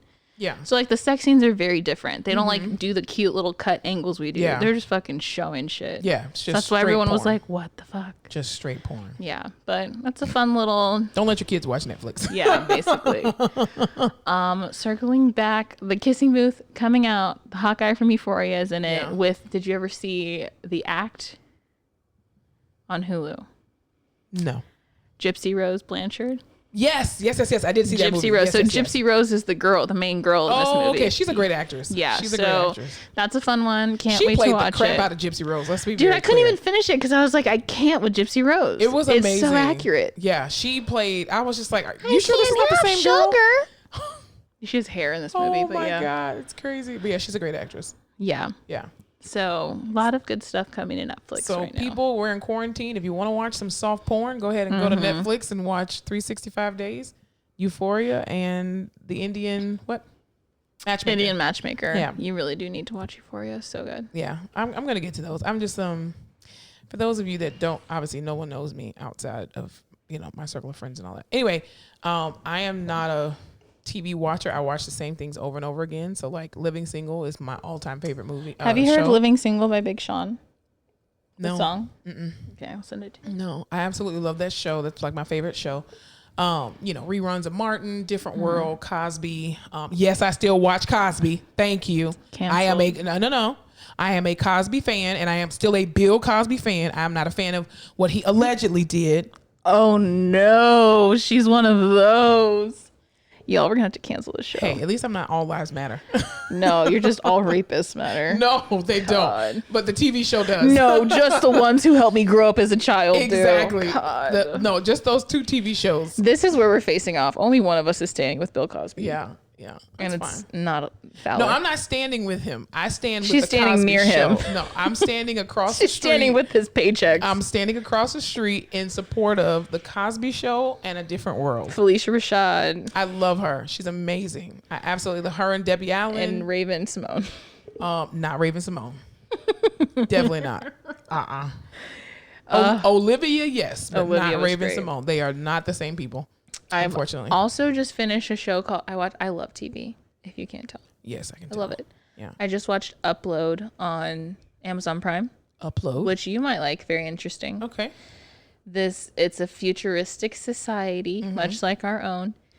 There's self-driving cars and shit. This man, when you die, well, right before you die, you can choose to have your consciousness uploaded onto a server, and you live in the server like normal. It's kind of like an alternate reality, and but it's just, you're basically a computer program with your consciousness. Until they can find a way to make a new body for you, you to relive again. and download you. So it's this man. That's an interesting concept. It is. It's a really, and it's kind of like in a comedy, like easy breezy show, not like a super serious sci-fi show. This guy, he's like young and hot, prime of his life, coder. He dies, or he gets in a horrible car accident. Is about to die mysteriously, and his girlfriend, who is like he's dating and wants to get serious with, she wants to get serious, but he's not as serious. Yeah. And so he's in the hospital, and they're like, "Oh, he's crashing. You have to choose now. Like, do you want to upload him, or we can try to save him?" And she's like, upload him." So basically, she has his consciousness uploaded to this thing, and so you still have to you can choose different. It's kind of like retirement homes. So you can choose like the kind of experience you want and how much you want to pay. And you can get all these different kind of upgrades and all of this stuff. So it's about him, and then he realizes like all of these memories of his were wiped, and you have this angel that's like your customer service rep that's helping him, and she's trying to help him figure out why he died, basically because they think someone murdered him. Wow. It's really interesting. Yeah, But that it's- sounds like kind of sort of like the 100. There's a show called Yes, The 100. I never finished it, but I do remember that show. Yeah, they had to upload people's consciousness, and then they would take over somebody else's body. They would literally kill you, and you would offer up yourself as a sacrifice, which is the craziest thing. But anyway, and then they would just put this little chip in the back of your head, and then all of a the sudden you became a Matrix. new person. Exactly. So that was pretty interesting to say the least. But yeah, those are some great shows. I think I'm gonna check them out. Yeah, you should. So should everybody else. Comment below if you see any of these shows. If I'm not taking a nap, I'll definitely check them out. Yeah, DM me if you like any of them. Yeah. I won't provide you with my personal. I'll make a public A separate one. So, a separate yeah. Instagram. Definitely. Well, on to some sadder news, unfortunately. In the news this past week, we all have heard about the death of Naya Rivera. Ugh. And I think that was so unfortunate that happened. And they were searching for her body for about 3 to 4 days. Yeah, they finally recovered it. And they finally recovered her body. Her son, if you don't know Naya Rivera, first of all, I got introduced to her on Family Matters. And she was Richie's, I think she was like in love with Richie, and she came in like this little pink Power Wheel. And she like drove to his house and drove through the front door and was like, hey, let's go on a date, Richie. It was amazing. But anyway, and then of course she, more popular. She's from the show Glee. That's all I know. Her. And I watched Glee, but I really watched it when Nene was on there because I thought that was hilarious. Dude, her best song on Glee, she sung Valerie from Amy Winehouse. Yeah. So good. And she sung Celine Dion, River Deep, Mountain High. I did see that one. That one was a really good one. Yeah. She got some pipes. Yeah, she has a beautiful voice. I guess I didn't realize how close the whole cast was truly outside Yeah. of the show. And Yeah. every time someone on that freaking cast dies and they all come out, it's just insane. like, it's so sad. It's like you almost think that we talked about this the last time, how their show is like, is it cursed? Because it's like, even, again, going back to Moesha, how 3 of their cast members died as well, too. But yeah, so reports are that they didn't feel like, I think they're still, the investigation is still going on, but from what they were saying and interviewing her son is that somehow they got in the water. She was able to put her son back in the boat. She was unable to get back in the boat as well. And then they just, there was somebody else who was on the water who saw the boat floating and saw I think her son is 4 years old, saw her 4-year-old in the boat. And so that's kind of how it went. And unfortunately, they did recover her body. And so, rest in heaven, Naya Rivera. I know. Well, at least she made it back on the boat. She saved him. Like her, Yeah. her dying act was saving To her save son. her So son, that's the way to absolutely. go out. That's so shitty. I think, him growing up, unfortunately, without a mother, but knowing that your mother literally died saving your life, like I think that, hopefully will bring him some sort of peace. Some intense therapy, Yeah. Cause that, because that's a rough one. yeah, that's really hard. I mean, thank goodness his dad is in his life, and he has the support of her parents as well too. Y'all help stay them now. Gonna help inside to rest for the rest of 2020. Yeah, 2020 is just I'm over A shit it. show, a whole shit show. I mean, we literally started the year with Kobe Bryant dying. oh yeah, Like, oh god, the man and literally- Nipsey. Yeah. Oh, No, was Lord. Nipsey last year? Who knows? It all feels. I think the it was same to last me. year, but yeah, I mean, literally, we were like 3, 2, 1, Happy New Year. Kobe Bryant died. What the hell? Damn, I forgot that was right. That was at the beginning of this year, This and has it was been the like shortest, longest year. Of it my was. life. It has been tragedy after tragedy after tragedy. Ugh. But anyway, so last topic that we're gonna talk about today. So everybody knows AOC, which is I can never get her name right. Alexandria Ocasio-Cortez. Yeah, I can never Is say that the right? O word. It's the O that gets me. So we're just gonna AOC. Everybody knows her as AOC. So, in this week's situation, I'm trying to go back to it so I can make sure I say the right thing. Yeah, Monica knows the deets. I do not. I just get everything from Shade Room. I've been trying to stay off. social Shade Room is media. like the black CNN. I'm kidding. Anyway, so yes, so She's Representative Alexandria Ocasio-Cortez. Ocasio. Say it again. Ocasio. Ocasio. My Spanish is horrible. So apparently, allegedly, Congressman Ted Yoho, which I think is very funny, Yoho, allegedly called her a fucking bitch. What is the context of this situation? Do you know? She said that she was walking out of some particular area and she happened to just hear him call. I don't know that they went into full detail about that. She just came on the house floor and was just, speaking about it. But I'm not sure what the context was, but apparently he wasn't talking to her. Okay, obviously you guys can't see this, but Alyssa literally just tried to move away from the headphones while the headphones were still on her head. And she literally just got yoked up by My Beats by Dre. No pun intended. I never said I was a role model. So, yeah, allegedly he called her a fucking bitch. And I think that's what a lot of men unfortunately think about this young lady. And I think it's so unfortunate because they are so threatened by her. That girl is she's not a girl. She's a woman. Mm-hmm. That woman is so incredibly intelligent. And I love that she is not afraid to show that her balls are bigger than most of these men. I absolutely love that about her. I don't agree with everything she does or says, but I love her consistency and her intention to do right by people. I absolutely love that. I do too. Yeah. I don't know much about politics. It gives me a headache. And I feel like I sway too much and I can never make a decision. So are you a liberal? You're a Democrat? You're a Republican? I don't know if we should even answer that question. It's totally fine. I don't know what I am because I don't do the work to dig deep enough into stances on each it's not topics, but you know what I mean? Yeah. Which I'm trying to make a point this year to do that. But I don't think that I will agree with one party on everything. So what does that make me? It just makes you a human being. Exactly. Thank you. Exactly. Yeah. Why? And why? You know what? Now they're talking about it. Why do I only have to vote one party on a ballot? I hate that. You don't. You can be you can do whatever you want to. You're an adult, as Audrey would say. I'm an adult. I'll do what I want. Shouts out to our coworker Audrey. But yeah, I've been meaning to get better about that this election for sure. I don't do the work to look into each candidate and what they stand for and what they don't stand for. And I think they deliberately make it confusing so that you will vote for a straight ticket. Yeah. And I'm not that bitch. All right. I'm not just going to vote because it's easier.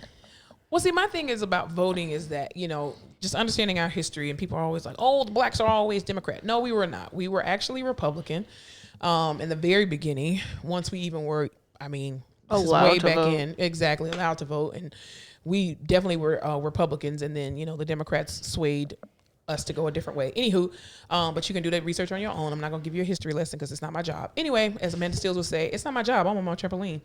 So, yeah. So what I think is interesting is that for this particular election, I did pay attention to the Democratic Party. I think more than I've ever done before. So I voted for, I voted in, a few elections since I was 18 years old.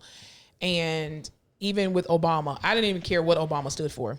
You're a black man. I'm going to vote for you. And I don't care. I don't see anything wrong with that. Sorry, I just don't. Rock the vote. Hello. And he won, and I voted for him twice. Amen. So when, during this election, I definitely paid very close attention to what people were doing. I think even before this election kind of happened, before people were coming out and giving their stands on stuff, I paid very close attention to them because I think when Trump was first elected, they had to come back with a different strategy. The Democratic Party had to come back with a different strategy. And I think it's just very interesting how you all are trying to beat the same person, but then you all are attacking each other. And I get it as a competition.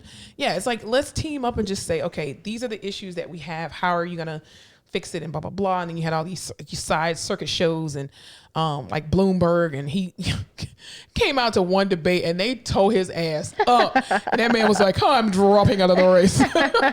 He's like, this is not what I signed up for. Right. It was like, get your billionaire behind. Man, you can't do this to me. Listen, Elizabeth Warren, shouts out to Elizabeth Warren. I absolutely love Elizabeth Warren. And she chewed his behind up. Oh my God. That man just had to go home with his leg between his tails. But anyway. His tail between his legs. What did I say? His leg between his tails. Baby, he has two tails. I'm kidding. Darren, run that back. Darren, please cut that. But yeah, what was my point? What were we talking about? That I should run for president of these United States. I definitely don't trust you with that nuclear button. Do you know that this never leaves this podcast? But Donald Trump and I have the same sun and moon. Astrologically, we are the same person. Yep, I said it. So I should run for president. I do a great job, obviously. I think at this point, anybody would do a better job than Trump. Honestly. Isn't that insane? That means we were both born on full moons. We're both werewolves. He's just an idiot. He's just an idiot.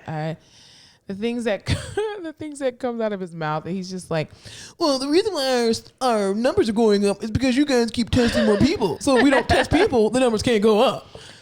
Ladies and gentlemen of the jury, this is why I need you to discipline your children from a young age. Seriously, beat their asses. Beat your kids. I mean, maybe not corporal punishment, but just like, hey, what you're doing is wrong. Did you get morally? As a kid? My mom did soap in the mouth and Tabasco, and I'd get spanked sometimes.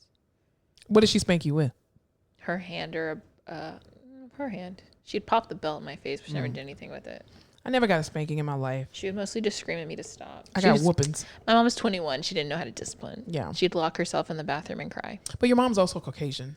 Yeah. So it's a lot of locking yourself in the bathroom and crying. Mm-hmm. Yeah. My mom. I turned out okay. The jury's still out on that. My mama whooped my behind. My dad did too. And it took a lot for my dad to like get to that point. Like after him hearing my mom tell us to stop over and over and over again.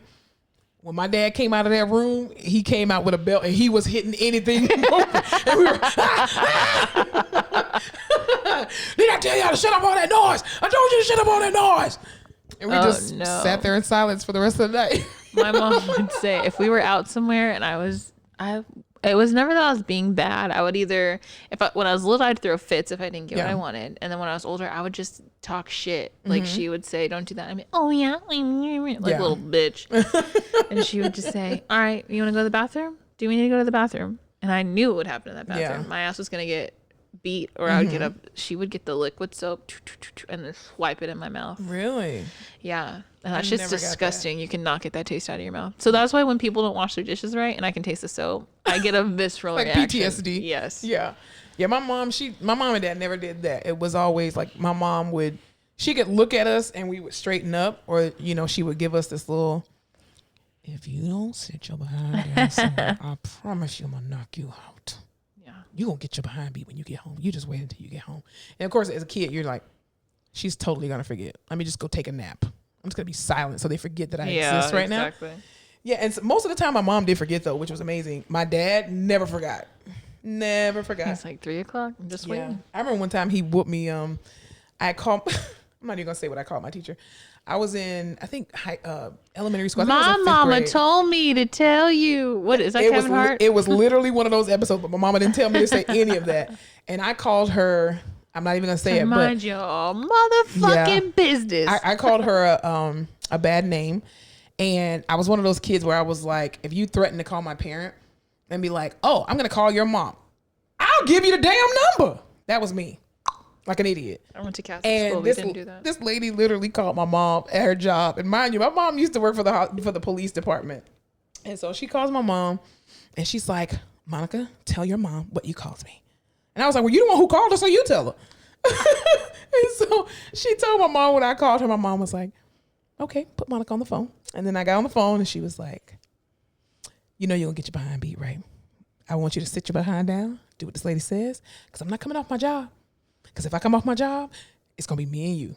And so I went home and usually I don't think my mom really told my dad about like what we did and stuff because he was kind of oblivious to it. And he would just go to work super early in the morning. So during the afternoon, that was his nap time or whatever. And then I came home and I was like, you know what? I'm just going to be real quiet. I'm not going to eat no dinner. I'm just going to go to bed. How old are you? I was in the 5th grade. Oh my God. Yeah. So I literally I went to sleep and I woke up because my dad was whooping my behind. And I was like, what the heck? I was like, I'm asleep, dude. You can't beat me while I'm asleep. It's the best time to beat you. And then it was like, I guess he just not forgot about it, but he just I guess he just wanted a part 2. Cause then the next day I'm like, oh, okay, I got a beating for it. It's cool. It's fine. You beat me for a couple seconds. I cry. Oh, I go back to sleep. The next day, I think I was taking a bath actually after I came home because I was sweaty and stuff like that. My dad, and I told my sister, my second oldest sister who's a year, 15 months older than me. And I was like, Jennifer, like, stay in the bathroom with me while I take a bath. He's gonna come for me. He's gonna come for me. And literally, I was in the bathtub, and my dad came in there, and he did one of those, like, you know how you pop somebody with a towel? Literally had the belt and just was like, bow. And I was like, dude, I'm literally naked. What the heck? And you hit me. Like, yeah. So I had like a part 1 and a part 2 because I called my teacher a derogatory name. So yeah. No, my mom used to give me, bless my mom. This is, you know what? Your mom's Shout amazing. out to all you 21-year-old moms out there, Yeah. and all you earth signs raising air signs, because I was wild. Are your and- mom's a Taurus? No, she is a Capricorn, even worse. Oh, I'm an earth sign. So I'm, you know. She is. So she's very black and white, where I'm like, Yes. maybe, I don't know. Blah, blah, blah. She's very like, so we have issues. But she used to give me Dimetapp every night because I would just, The grape one? the grape Dimetapp is one. good. It was good until you get it every night so your mom can get some rest. Well, I used to sneak and take it because I thought it tastes like grape juice. No, dude. And she did it for a while until I think one time my Nana was watching me and Yeah. she was like, okay, it's time to go to bed. And I said, okay, well, do you have my purple juice from the cabinet? And she said, what purple juice? I said, my mom gives me the purple juice at night. She said, well, show me it. You know how moms are? They're like, well, show me what you're talking about. And I took her and gave her the Dimetapp, and she told me, what are you doing? You cannot do that. And my mom probably cried. She's like, I just want some peace and quiet. We just talked all the time. God. See, melatonin wasn't out. In that No, time there frame. was no melatonin. It was just to give Yeah. your children. She just put some freaking chloroform on a towel. Tell you to go to sleep. Told me to go to sleep. I used to tell her I was going to write a book hilarious. called Lies My Mom Told Me, because she. Oh, we could all write a book about lies our parents. So our parents are the biggest liars ever. Hell Eat your yeah. vegetables, you'll grow up big and strong. Drink your milk, it'll make your We calcium used to good. drive by Toys R Us, and I would say, Mom, can we go to Toys R Us? And she would say, no, it's closed. And I'd say, I was a smart kid. All right, everyone listening? I would say, Mom, there's all those cars in the parking lot. She goes, oh, they're having a meeting. They're closed, but it's their company meeting. Or she'd say, no, honey, all those cars broke down and they're waiting for the tow truck. The tow truck, this is where they bring them to fix See? them. Parents are the worst liars. We would The drive by worst. Fiesta, Texas, and I would say, Mom, can we please go to Fiesta, Texas? No, it's closed. Mom, I can see the roller coasters going. It's not. Yeah. She goes, honey, they're testing the rides. And you had no choice but to just be like, And I "Aw." didn't know until my brother and I are 8 years apart. And probably when he was like 3 or 4, we were driving by Fiesta, Texas. And he was like, Mom, I want to go. And she's like, it's closed. And he said, no, it's not. She goes, oh, they're just testing the rides. Parents are And the I worst. said, you bitch. we love our parents, but they are liars. And I will lie to my kids just the same. Yes, I will. Hell Absolutely. What? I lie to my nephew now. Why not? He's so cute. I'm like, what are you doing? Oh my God, that's amazing. That's a beautiful picture. A beautiful picture. That's how bad she isn't lying. She didn't say Yeah. it. I mean, we lie to our patients every day. We are the worst Oh. manipulators. We lie to our patients. You know what? Just like we said last time. Oh my God, you're in so much pain. Your back hurts. You know what will help that? If you Sitting get out of up. bed and sit in the You chair think getting up at the edge of the bed's gonna help that? Yeah. I think so too. as you're compressing your spine when you sit. I'm like, oh, lunch is almost here, so let's just get to the edge of the bed Yeah, and you let's can do eat it. it sitting here. Absolutely. Let's stand and walk to the sink. Let's walk in the hallway by that. You know what? You haven't had a bowel movement in 3 days. You know what's Let's go good for take that? a walk. Let's go take a walk. And by the Yeah. time we come back, your lunch is going to be there. My favorite is I'm not gonna have time to see you at all for the rest of the day, so No. it's now or never. It's now or never. It's right now. Yeah. Or I can leave, but I can't guarantee that I'll come back. So Let me tell you what this said yesterday at work. Oh my God. So we're seeing, a COVID ECMO patient who's trached in on a vent. And so the patient just says, well, can we just do this like later? And so this is, well, no, it's either now or never. Well, actually it's not never. It's just now. I have never been so proud of it all my life. Oh my God. It wasn't say, she was just like, it's not never. It's definitely now. We're going to get up now. I was like, wait. Oh, and it sucks because I'm like, I know if I was in your position, I know we come at the worst times. Oh, absolutely. Like you're ready all day, and as soon as we come in, you're exhausted, right? Yep. But also, sorry. Or you gotta just get fell up. asleep and we come in. Hi. Oh, did I wake you up? Sorry. Oh, I'm sorry Flips for on waking all you the up. lights, takes off the blanket. We're Let's gonna do get up some now. CrossFit. We don't even, and we just say, watch your eyes. You can't watch your eyes. What does that even mean? You cannot watch your I eyes. know.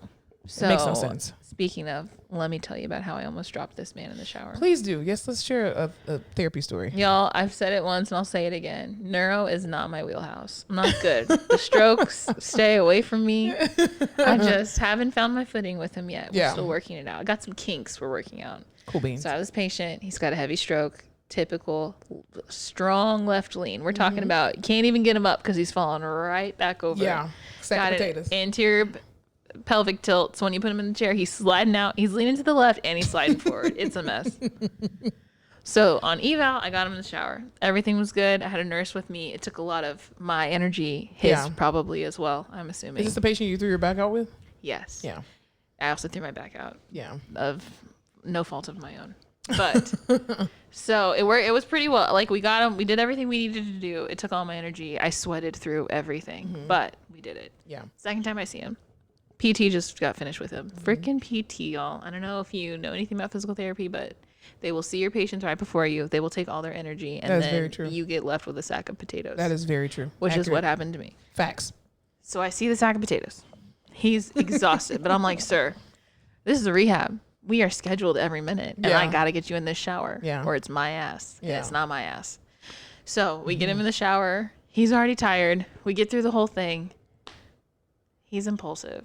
He had a stroke. I get it. Yeah. He starts to stand up. Mind you, his left side of his body does not work. And he has an anterior pelvic tilt. And he's a pusher. He's got pusher syndrome with the right. So as he's starting to stand, he's wet because I dried everything up and I was about to try to put socks on him, but he's starting to go because I get everyone to have a shirt on first and a gate belt so I can just put you in the chair and finish getting ready. Yeah. So he starts to go. I had a tech with me to help me. They're kind of under his arms. I'm trying to get the gate belt in his waist to just at least get him into the chair because it's right next to me. Yeah. And you know when dead weight just starts going? He just starts going to the point where like usually you can just sling him over. I couldn't even sling him over the position he was in. I'm literally like, this man has no pants on. Yeah. I'm like grabbing around his waist, just trying to get him over there. They turned off. He's liquid jelly. He's like, oh God, it was awful. It's like a slinky just falling out. It took like 3 huge like pulls, and then we had to plop him into the chair. But of course he's sliding back out. Oh my God. The floor is wet. We're all slipping all over the place, and we finally scoot him back in. He did not hit that floor. Oh my God. I refuse to have a fall under my name. So seriously, you got to do everything you can do to prevent it. It's like my, president first 100 days or whatever. Yeah. I refuse. Don't go to war in your first 100 days. Don't go to war. Yeah. So he's safe. He made it to the chair. Good. We were all a little shooken up. Yeah. But I mean, come on. It's insane the level of stress that we are under as therapists to not drop someone. And people think, oh my God, I fell. It is very easy for someone to fall. So many things. It does not take anything. For example, yesterday, day before yesterday, on Thursday, myself and one of the OTs were co-treating a patient. And, this man was a COVID patient and he did not have a stroke. Not a stroke patient. He's not a stroke. For some reason, this man just becomes like super rigid and just like Parkinson's trunk. It's insane. And so we decided, okay, let's try to stand him. He stands him, he pooped, whatever. The OT is behind scooping up the poop and I'm just holding the patient. Yes, OT cleaning his ass. Well, most of the time it's me. Depends on, the therapist that's with me that takes control. Anyway, a whole other talk show. Anyway, and so when he sits down too close to the edge of the bed. And so I'm telling him, scoot your hips back onto the bed, like scoot your hips back. This man, I guess, heard scoot forward. Forward and back sounds nothing alike. And he literally scoots forward. And as he does that, his right hip drops off the bed.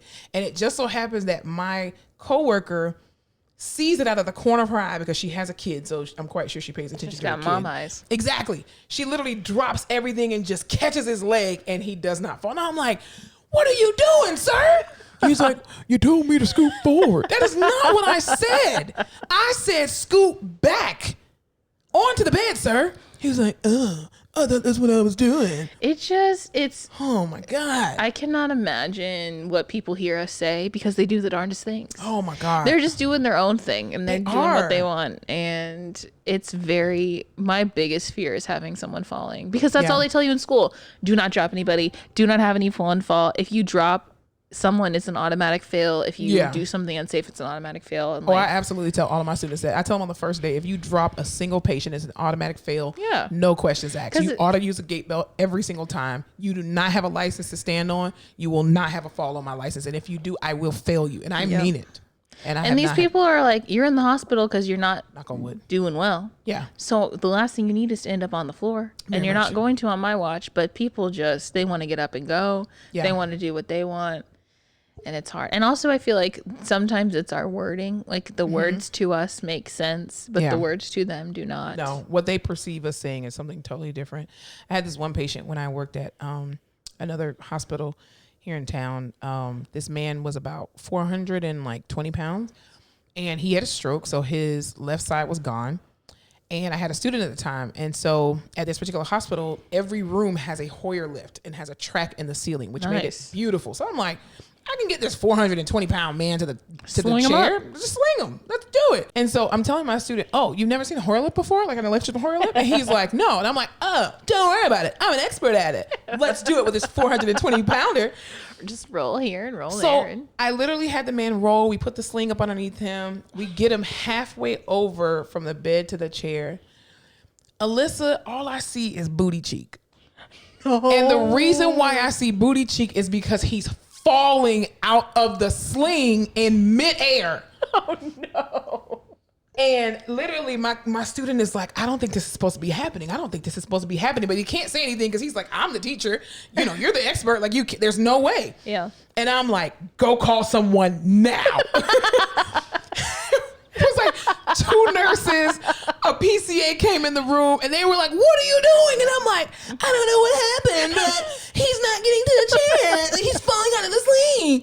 And then we try to go back on the track. Alyssa, halfway to us going back to the bed, someone forgot to put the Hoyer lift track back on the base, and it went dead. So the man is stuck in here. No. So we literally, but it has a This safety is a feature. manual crank or something? No, this is an electric one. You have a little remote control. I know, but there's no like. It was nothing. And then the only thing is that it has a safety feature where you can just lower the patient, but you can't move them left or right. We literally had to move the chair out of the room, slide the bed completely over, and just lower him down onto You should it. just lifted the bed up. Oh my God. No, because the bed wouldn't have reached. He was that high in the air. Wow. Yeah. And I was, because I put the bed as low as possible because I was like, okay, he's a big guy. If he does happen to fall back down, or this, I mean, the Hoyer sling, I think, or the Hoyer lift, like lifted up to like 600 pounds or whatever. So I was like, he's going to be fine. And then after we finished, I told my student, I was like, that's not how that was supposed to go. No. That's never how that's supposed to go. I'm like, Every CI ever. Oh, that's not how that usually goes. yeah, I mean, his whole booty cheek came out of the thing. How? Why? I don't know. And I put the sling on there correctly, but I just think proportion. He wasn't very proportioned as a 420 pounder. Is it the crotch sling in between your legs? And I even crisscrossed it.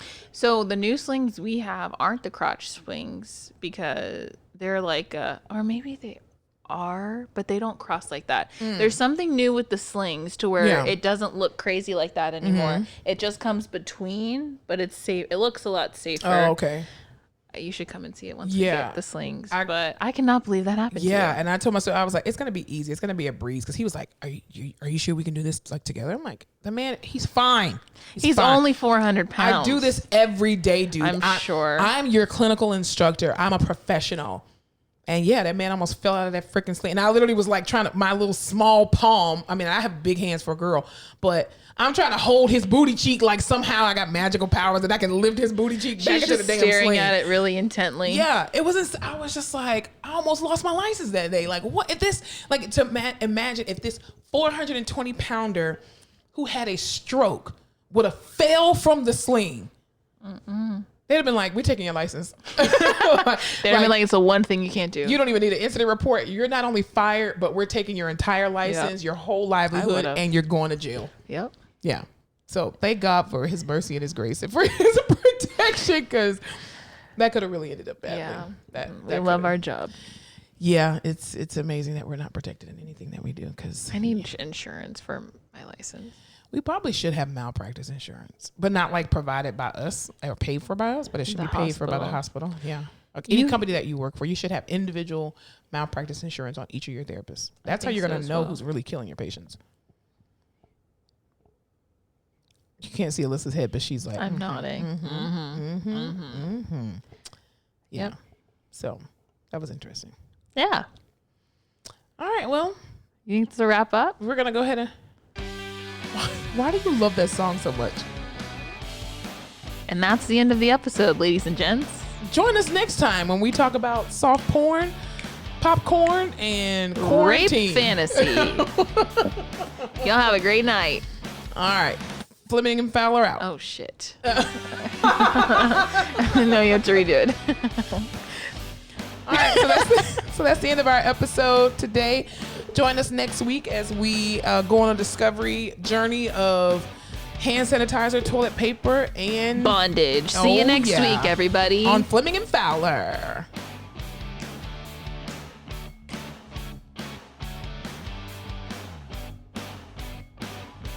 Thanks so much for tuning in to another episode of The Face Off with Fleming and Fowler. Don't forget to follow us on all our social media platforms, Instagram, Facebook, Twitter, and YouTube at The Face Off Pod. Be sure to tune in to The Face Off every Tuesday where new episodes are released.